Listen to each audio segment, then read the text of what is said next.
முக்கியமான விஷயம் என்னன்னா அந்த பீட்டான்ற அமைப்பு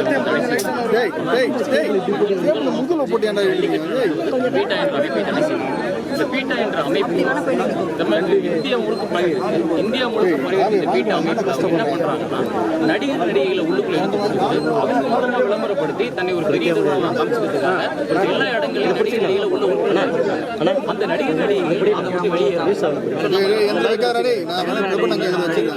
தெரியாமல் இதுவரைக்கும் விவரம் தெரியாம அதுக்குள்ள இருந்துட்டாங்க. இப்போ அவங்கள அந்த அமைப்பை விட்டு வெளியே மனு கொடுக்க வந்தோம். நடிகர்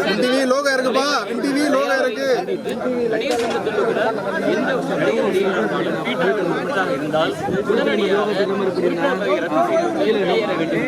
அப்படி வெளியேறாத நடிகர் சங்கம் நடவடிக்கை கோரிக்கையை வைத்தோம். விஷால் அவர்களும் நாசர் சார் அவர்கள் அதற்கு ஆவணம் செய்தால் உடனடியாக நடவடிக்கை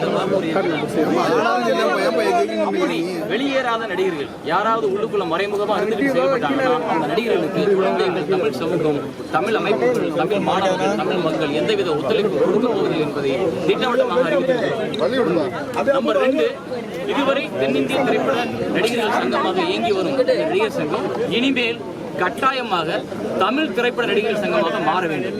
தமிழ்நாட்டிலிருந்து தமிழ்நாட்டு மக்களோட ஆதரவோட எல்லா சுகங்களையும், எல்லா சந்தோஷங்களையும், எல்லா பெயர்களையும், எல்லா விருதுகளையும் வாங்கிக் கொள்ளும் நம் நடிகர்கள் கண்டிப்பாக இனிமேல் தமிழ்நாடு திரைப்பட நடிகர்கள் சங்கம் என்ற பெயரில் தான் இயங்க வேண்டும் என்பதை கட்டாயப்படுத்தி உறுதியோடு எச்சரித்து வந்திருக்கிறோம். இனிமேல் அவர்கள் மாற்றுவார்கள். இதை ஒரு தருணமாக எடுத்துக்கொண்டு கண்டிப்பாக மாற்றுவார்கள் என்று நம்புகிறோம்.